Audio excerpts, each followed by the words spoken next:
안녕하세요. 탑에듀에서 지역사회 간호학 강의를 맡은 이아라라고 합니다. 만나서 반갑습니다.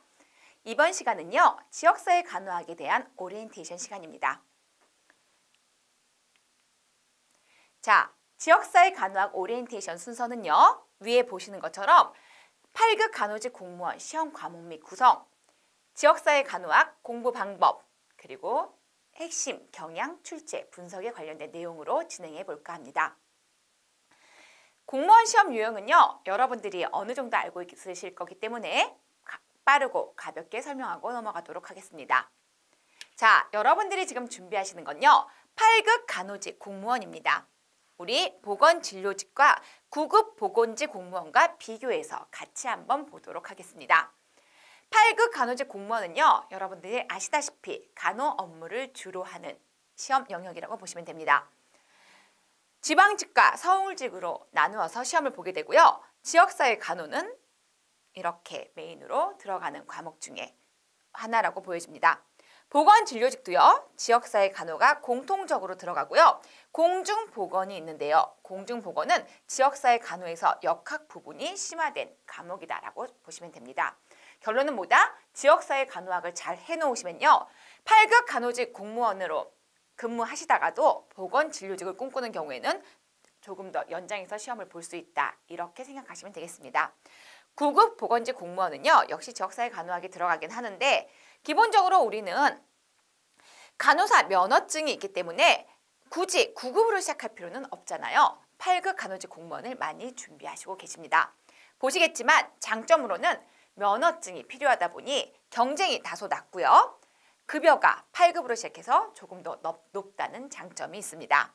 그리고 가장 중요한 건 우리가 시험 준비할 때 임상 경력들, 이 경력이 호봉에 반영되고 있습니다. 그래서 많은 분들이 8급 간호직 공무원을 준비하고 있고요. 최근에 많이 뽑는 그런 추세가 보이고 있습니다. 자, 그러면 근무처에서 어떤 일을 하는지 같이 한번 보도록 할까요? 국공립병원, 시립병원, 보건소, 의료원, 보건복지센터 등에서 보건 관련된 업무를 진행하고 있습니다. 그러면 우리 8급 간호직 공무원의 응시 자격은 어떤 사람들이 볼 수 있을까요? 더 이상 얘기할 것도 없죠. 간호사 면허증만 있다. 그러면 여러분들은 응시가 가능합니다.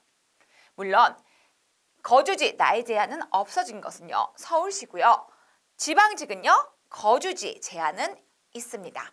그래서 당해년도 1월 1일부터 면접 최종일까지 계속 거주할 요건을 요구하고 있고요.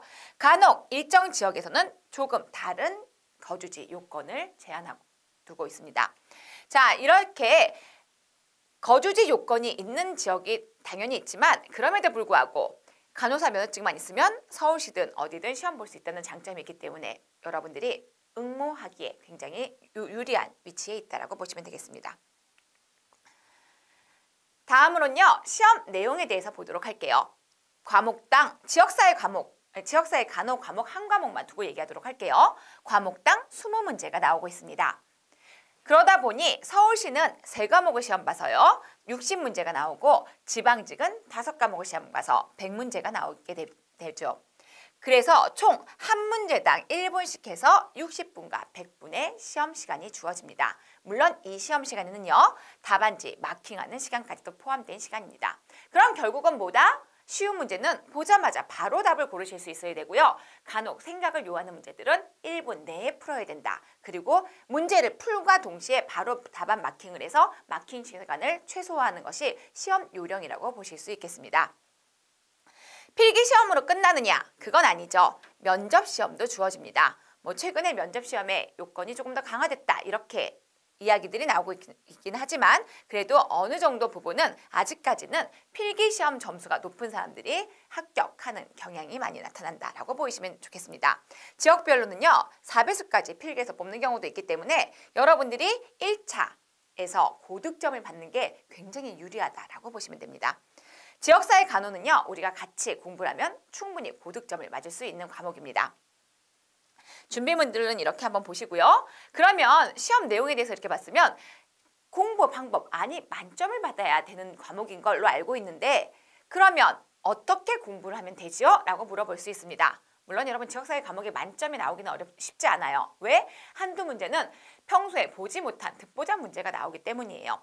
하지만 19문제, 18문제만 맞춰도 당연히 합격권 안에 들어가는 그런 점수를 받기 때문에 너무 걱정하실 필요 없어요.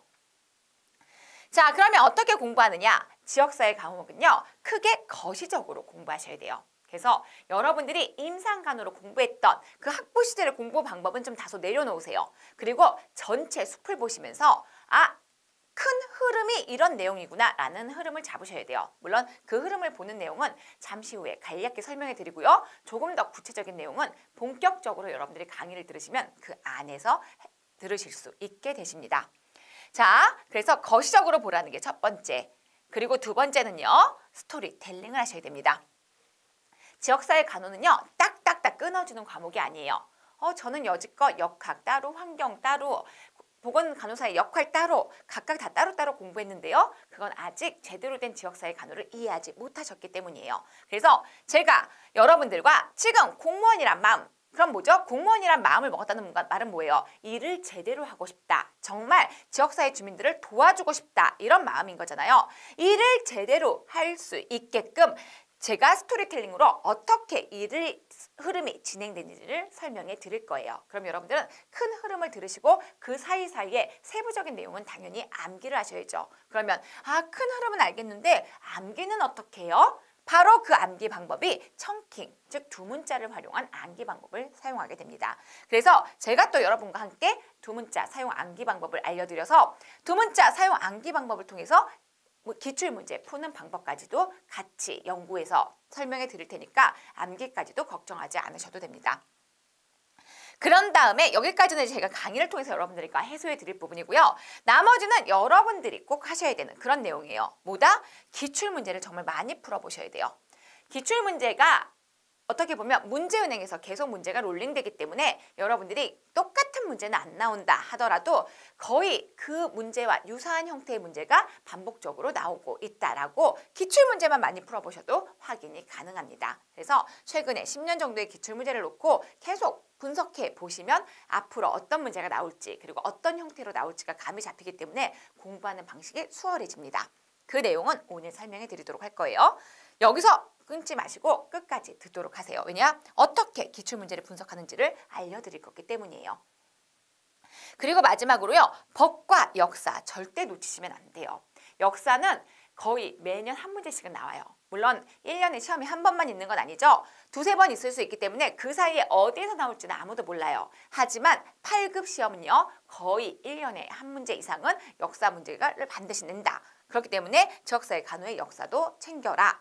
그리고 법은 뭐죠? 지역보건법은 우리가 하는 업무에 근거를 마련해주는 모태법이잖아요. 그래서 거의 매년 나와요. 그렇기 때문에 꼭 지역보건법뿐만 아니라 지역사회 간호와 관련된 법들은 꼭 챙겨 놓으셔야 돼요. 그 공부도 같이 이제 앞으로 하게 될 겁니다. 이렇게 공부 방법을 여러분들에게 설명해 드렸습니다. 자, 그러면 조금 더 세부적인 공부 방법, 즉 스토리텔링 하는 방법의 맛배기를 보여드리도록 할게요. 여러분들은 지역사회 간호사, 즉 보건소에서 근무하는 지역사회 1차 간호사가 될 것이다 라고 머릿속에 먼저 입력을 해 놓도록 하세요. 그럼 뭐죠? 내가 지역사회 간호사가 되면 어떤 업무를 어떻게 할 것이다가 굉장히 궁금해지잖아요. 그런 걸 알아야지만 내가 다 업무를 할 수 있으니까.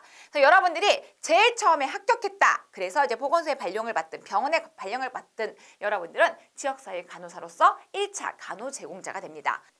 1차 간호 제공자로서 여러분들은 전반적인 업무 형태를 이해하실 수 있으셔야 됩니다. 그 부분이 바로 제일 처음에 이해 부분이 돼요. 그래서 여러분들이 합격하셨죠? 보건소에서 업무를 하시죠? 그러면 어떻게 한다? 나는 보건간호사, 즉 지역사회 간호사로서 내가 할 업무는 어떤 건지, 지역사회 간호란 무엇인지, 그리고 거기에 관련된 하부 구성 요소는 어떤 것들이 있는지 먼저 이해를 하시고 들어가시게 됩니다. 그리고 과연 이 지역사회 간호사의 역사는 어떻게 되는지, 그리고 내가 이 업무를 하는 이 실무에 근거되는 법들은 어떤 것들이 있는지를 크게 여러분들이 이해를 하셔야지만 업무하는데 내가 어떤 위치에 있는지를 아시게 되는 거죠. 그 다음에 이제 내가 어떤 일을 할 건지 감을 좀 잡았으면 들어가실 거 아니에요. 그 합격한 다음에 보건소에 가셔서 여러분들이 그 안에서 이루어지는 큰 정책을 이제 이해하시게 되는 겁니다. 보건의료 체계를 이해하게 되고요. 사회보장제도, 의료보장제도, 의료비 재정은 어떻게 지불되고 있는지, 그러면서 거기서의 나의 역할은 무엇인지, 이런 것들을 통해서 여러분들이 좀 더 근무하는 근거가 되는 내용들을 정확하게 이해하게 되는 거죠. 자, 그래서 여러분들이 합격해서 처음에 갔을 때 보건 간호사가 어떤 업무를 하는지, 그리고 거기에 관련된 정책들은 어떤 것들이 있는지 파악을 하셨으면 그 다음에 뭘 하셔야죠? 업무를 하셔야죠. 업무는 어떻게 하시죠? 목표를 먼저 세워야죠. 이렇게 우리는 지역사회 내에서 실제로 실무를 수행하는 목표는 어떻게 두고 있다? 건강증진이라는 목표를 두고 있다는 거죠. 이런 건강증진 개념의 역사는요, 오타와 회의에서 시작됐고요. 거기에 관련돼서 이론들이 다양하게 나왔고요. TVPP는 나중에 제가 설명하겠습니다. 이거는 본격적으로 수업에 들어갈 때 어떤 내용인지 들어보시게 될 거고요. 그 다음에 이런 목표를 세울 수 있는 근거법은 무엇인지, 국민건강증진법이 있게 되고요. 그로 인해서 우리는 어떤 사업을 시행하고 있는지 건강증진 사업들을 보게 됩니다. 자, 이렇게 해가지고 우리가 목표를 세웠다면 그 다음에 어떻게 되는 거죠? 실무를 본격적으로 들어가야 되는 거죠. 그 목표에 도달할 수 있어야 되는 거잖아요. 그래서 간호 과정을 배우게 되죠. 실무는 뭐죠? 흐름이 있잖아요. 사정을 하고 진단하고 계획하고 수행하고 평가하는 이 간호 과정의 실무 흐름을 통해서 나는 어떻게 일을 할 것이다. 이 하나하나의 세부적인 내용을 같이 보게 될 거예요. 그러려면 어떻게 하는 것이 제대로 하는 간호이다라는 간호 이론을 통해서 내가 간호할 업무의 방향을 잡고 그 다음에 이 5가지 단계인 간호 과정을 하나하나 분석해보고 이런 간호 과정 속에서 내가 활동을 하고 어떤 수단을 활용할지를 같이 배우게 되죠. 자, 여러분들은 지역사회 간호사로서 내가 어떤 사람인지 이해하고 어떤 정책 속에서 내가 간호사가 됐는지를 이해하고 목표를 세운 다음에 업무를 실시하고, 자, 그래서 여러분들이 이제 좋아, 나는 건강증진, 즉 금연이란 목표를 가지고 이러한 간호 과정을 통해서 일을 할 거야. 그리고 여러분들이 상위분한테 갔어요. 우리 동네가 너무 흡연율이 높은 것 같으니까 예산 좀 지원해 주세요. 저 건강증진을 위해서 일을 해보려고요. 그러면 예산을 누가 주나요? 내가? 너한테? 왜? 그러려면 여러분들이 그 예산을 딴다. 이 말은 뭐죠? 제대로 일을 한다. 제대로 일을 하려면 어떻게 해야 되겠죠? 정확한 측정 지표를 제시하고 일을 하셔야 돼요. 그게 바로 역학이에요. 다시 말해서 우리 동네가 흡연율이 높은 것 같아요. 돈 좀 주세요. 이것과 우리 동네가 예년에는 흡연율이 40%였는데 최근에 여러 가지 이슈에 의해서 흡연율이 80%까지 올랐습니다. 이러한 결과가 그것을 뒷받침해 줍니다. 그렇기 때문에 우리 지역사회는 다시 40% 혹은 30%까지 흡연율을 좀 낮춰야 되겠습니다. 이렇게 이야기하면서 낮추기 위한 예산이 필요합니다. 어떤 사업에 예산을 쓰겠습니다. 라고 하면 그 예산을 안 줄 사람이 있을까요? 이런 실무에 명확한 지표를 만들어내는 것, 이 이론이 바로 역학이 되겠어요. 그래서 역학이란 감염병 예방뿐만 아니라 만성병 예방을 위한 학문으로서 효율적인 예방법을 개발하는 학문이에요. 그래서 그런 예방법을 하려면 역학도 이해해야 되고요. 질병의 자연사도 공부하고 연구 방법을 알고 정확한 측정 지표로 개수를 산출해내서 사업 내용과 인구 현상을 토대로 어떠한 사업을 하겠다라고 결론을 내리게 되는 거죠. 그리고 내가 이렇게 이제 사업을 실시할 건데 대상에 따라서 사업 내용이 조금씩 어떻게 달라지느냐, 이것도 공부하게 되는 거죠. 그래서 1차 보건의료와 가족을 대상으로, 학교를 대상으로, 산업체를 대상으로 어떤 업무를 실시하겠다라고 공부를 하는 거죠. 일단 대상을 확정하고 사업을 실시하면 끝이 나는 게 아니라 건강이라는 것은 개인과 환경이 조화를 이룰 때 더욱더 크게 건강해지는 거기 때문에 환경과 관련된 내용도 우리가 함께 공부를 하는 거죠. 그리고 보건교육은 사실 어떻게 보면 지역사회 간호의 건강증진 사업의 일환이긴 하지만 마지막에 별도의 목차로 뽑아놓긴 했는데 다 좋은데 우리가 치용적으로 1차 예방제이기 때문에 가장 핵심적인 사업 중에 하나가 보건교육이다. 그래서 거기에 관련된 학습이론, 계획, 수행 내용, 평가 내용까지도 우리가 같이 한번 보겠다. 이런 큰 틀을 먼저 머릿속에 넣고 하나하나 세부적으로 공부를 하시면 되겠습니다. 자, 그러면 이제는 출제 경향을 분석해 보도록 할게요. 자, 출제 경향을 보시면요. 2020년에는요. 간호 과정이 5문제나 나왔죠. 그리고 대상이 많이 나왔습니다. 근데 결론은 뭐다? 아까 얘기했던 그 스토리텔링의 전반적인 내용이 다 나온다 라고 보시면 돼요. 간호과정은 여러분 매년 굉장히 많이 나오는 파트다라고 보시면 되겠어요. 하지만 어떻다? 다른 것들은 절대 안 나오는 게 아니다. 환경과 재난은 묶어서 같이 나오는 경우가 많고요. 보건교육과 학교 보건은 사실 그렇게까지 많이 나오진 않지만 보건교육은 굉장히 많이 나오는 파트다. 이렇게 기억하시면 좋겠어요. 2020년 9급도 여러분 같이 비교해 보셔야 돼요. 왜냐하면 매년 문제의 수준은 8급이 조금 더 높지만 거의 비슷한 챕터에서 비슷한 유형의 문제가 나오고 있기 때문에 여러분들은 최대한 많은 문제를 다뤄보는 게 좋아요.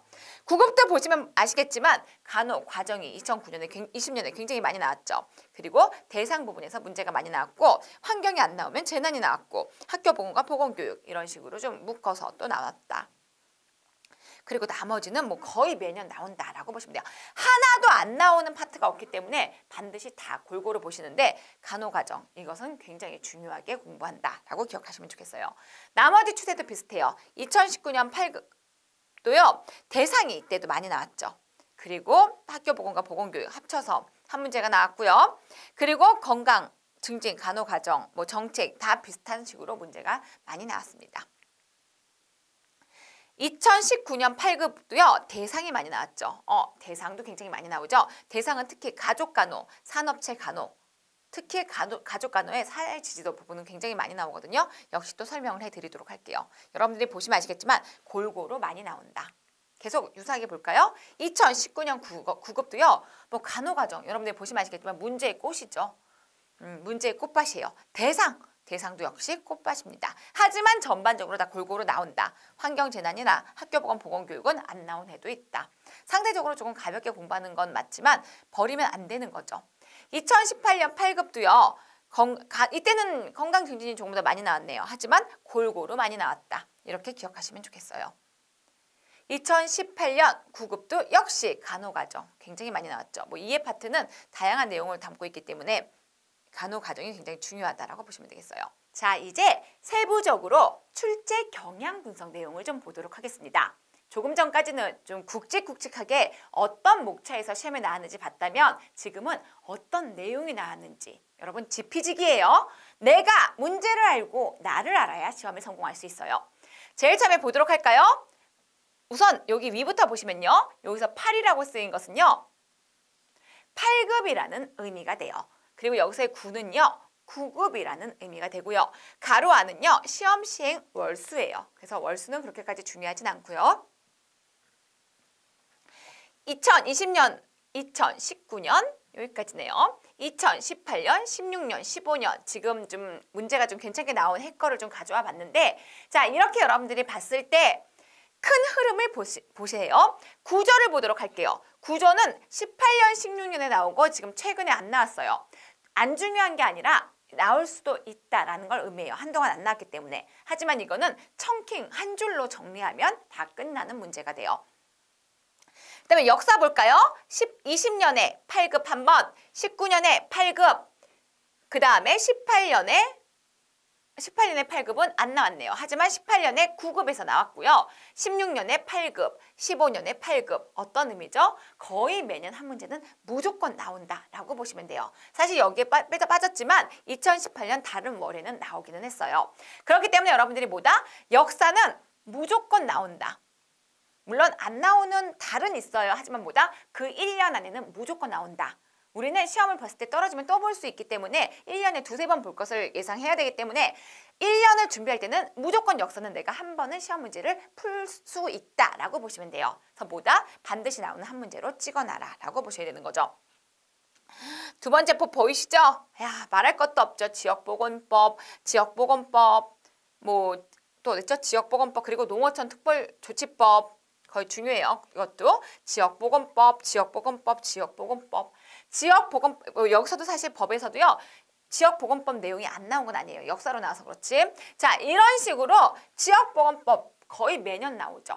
무조건 법에서 지역보건법 챙겨놔야 됩니다.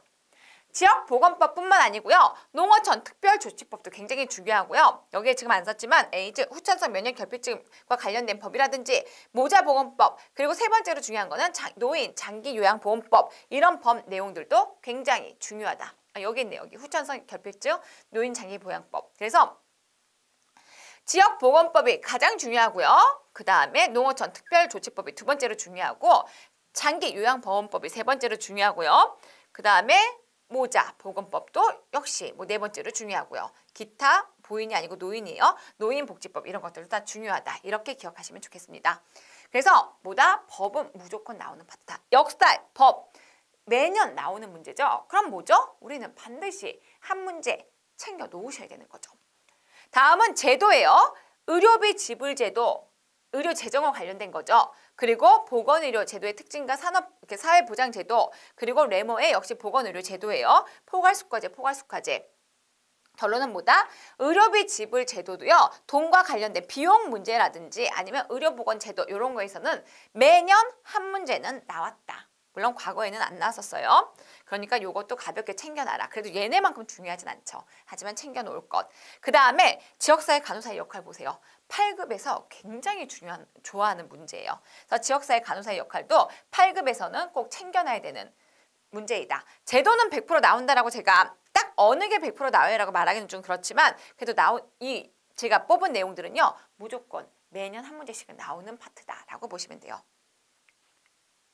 다음 부분에 보도록 할까요? 자, 다음은 건강 증진과 관련된 부분이에요. 건강 증진과 관련돼서는요.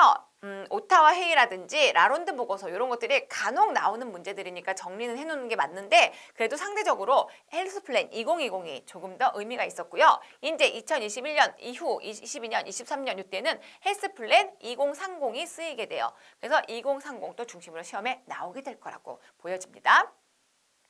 이론도 보도록 할까요? 이론은 사실 8급보다는 9급에서 좀 좋아하는 9급 이런 식으로 9급에서 좋아하는 문제입니다. 물론 8급에서 안 나온 건 아니에요. 그러면 이론에서 가장 많이 나오는 이론은 뭐냐? 프리시드 모형, 프로세드 모형을 가장 많이 내고 있고요. 그 다음에 프리시드 여기 다 보이시죠? 프리시드 모형. 그 다음에 두 번째로 TTM이 변화 단계 모형 뭐 이렇게 되거든요. 변화 단계 이론. 이렇게 TTM 이론을 두 번째로 많이 내고 있습니다. 그리고 세 번째는요. 기타 팬더의 건강 증진 모형이나 건강 신념 모형, 백화의 건강 신념 모형 이런 기타 이론들이 나오고 있기 때문에 여러분들이 이론은요. 프리시드 모형이나 변화 증진 모형, 우리 플랜드 모형이라고 하는데 이것들은 반드시 챙겨 놓으셔야 됩니다. 자, 그 다음은 사업 내용이에요. 사실 상대적으로 사업 내용은 좀 틀리라고 내는 문제들이 많아요. 통합 건강 증진 사업도 중요하긴 하지만 자주는 안 나와도 가끔 한 번씩 나오는 거고요. 대사증후군 진단기준, 4대 중증질환, 그 다음에 보건소 방문 건강관리 사업의 정기관리군들은 굉장히 그 문제가 나올 때는 어려운 문제였어요. 결론은 뭐다? 이 사업 문제는 안 나오면 좋고요. 나오면 다소 어렵게 나온다라고 보시면 돼요. 이런 것들은 이제 변수가 있는 문제다라고 보시면 되고요. 다음은 간호과정이에요. 간호과정의 이론 내용을 보도록 할까요? 간호과정에는요. 방어선, 이 건강관리 체계 이론에서 방어선 부분이 많이 나오고 있습니다. 그리고 오렘 부분도 보시면 되고요. 오렘과 건강관리 체계 이론이 참 많이 나오고 있죠. 그래서 요 정도 그렇다고 딱 요거 두 개만 보시면 안 돼요. 그래도 어쨌든 이론은 가끔 나온다. 하지만 8급에서 아주 좋아하는 문제는 아니다. 그 다음에 보세요. 간호과정 얘기했죠? 매년 나온다. 그리고 아주 중요하다. 그래서 간호과정은 더 이상 얘기할 것도 없어요. 간호과정은 여러분들이 한 장으로 정리하실 수 있거든요. 정리해서 무조건 보고 또 보고 또 보고 하세요. 우선순위 굉장히 중요하고요. BPRS라든지 자료 수집 방법부터 시작해가지고 스와트 분석, 평가까지 수행 내용, 수단, 오마 분류 다 중요해요. 그래서 간호과정은 무조건 나온다. 한 장으로 정리가 되거든요. 반드시 정리해놓고 보도록 하세요. 그리고 간호의 활동 내용들도 가끔 시험에 나오는 거기 때문에 그렇게까지 이제 어렵진 않다. 다음은 역학이에요. 감염병 또 보이시죠? 거의 매년 시험 문제에 나오고 있다라고 보시면 돼요. 2021년에 122년, 23년에 100% 나온다라고 보시면 되겠습니다.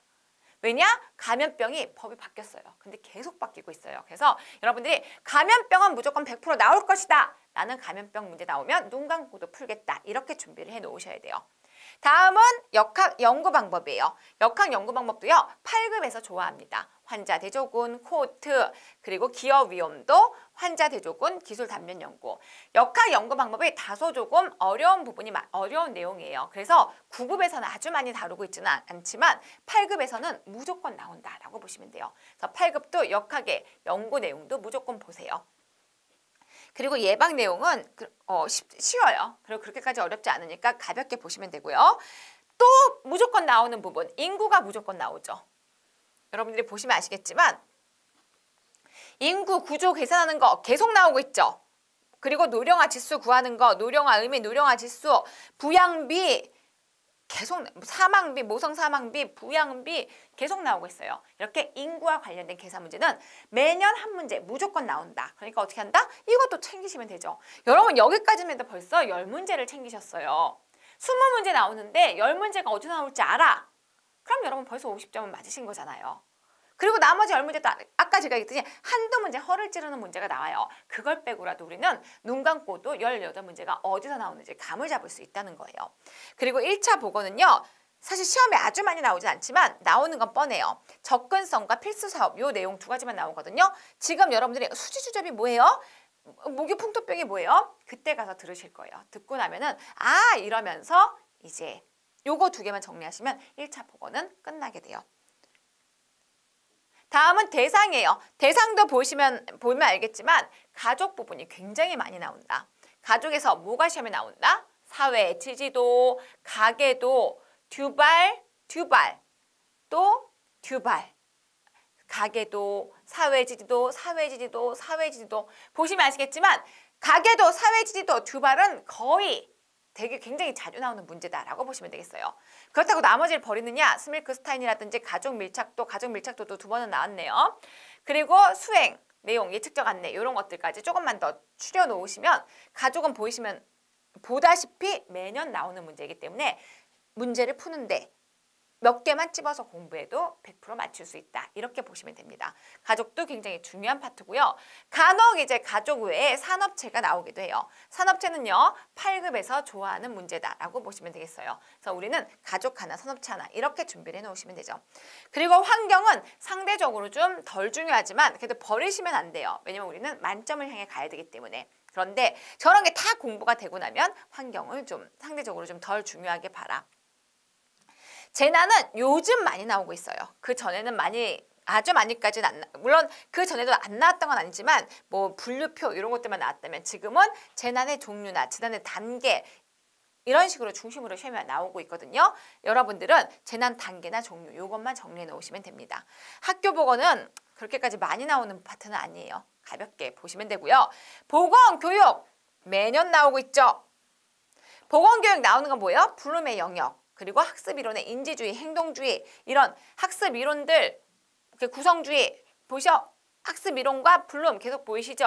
그 다음에 보건교육 방법. 이거 심포지엄도 보건교육 방법이거든요. 토익법이라든지 이거는 이제 이런 것들이고 심포지엄. 그 다음에 블룸의 인지적 영역, 심포지엄. 역할극 보시면 아시겠지만 크게 3가지. 블룸의 영역 학습 목표라든지 아니면 학습 이론이라든지 그 다음에 보건교육 방법 이것들이 시험에 계속 돌아가면서 나오고 있다라고 보이시죠? 이것도 무조건 나온다. 그럼 여러분 뭐예요? 우리 무조건 나오는 거 벌써 12문제나 챙겼어요. 이 말은 뭐죠? 여러분들은 시험 문제를 다 알고 시험장에 그러니까 어느 부위에서 나올 것이라는 걸 다 알고 시험장에 가시는 거예요. 무조건 나오는데 1년부터 10년까지 계속 나왔는데 올해 안 나오겠나요? 당연히 올해도 나오죠. 그렇기 때문에 여러분들 이렇게 먼저 문제를 분석하고 어디서 나오는지를 확실하게 알고 넘어가면 이 시험은 이미 극복된 시험이다 라고 생각하시면 좋겠어요. 자, 그러면은 이제 저희의 지역사회 간호 강의의 목표를 말씀드리도록 할게요. 만점을 추구하고 있습니다. 그래서 100점을 맞으실 수 있습니다.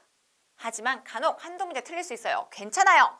물론 더 틀려도 다른 거에서 잘 받으면 문제는 없어요. 하지만 뭐다? 지역사회는 주력 과목으로 만들어서 점수를 받는 과목으로 만드시면 됩니다.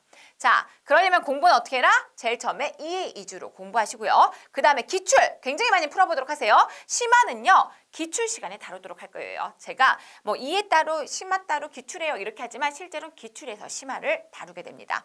그리고 마지막에 실전 대비 문제를 풀어서 여러분들에게 감각을 익히도록 도와드리게 되죠. 자, 이렇게 해가지고 여러분들과 오리엔테이션 내용을 다 마치도록 하겠습니다. 자, 여러분 믿으세요. 여러분을 믿고 저를 믿으세요. 그러면 어떻게 된다? 여러분들은 여러분들이 원하는 시기에 여러분들이 꽃길을 걷는 모습을 보실 수 있게 될 겁니다. 자, 여러분 긴 시간 오리엔테이션을 들어주셔서 감사합니다.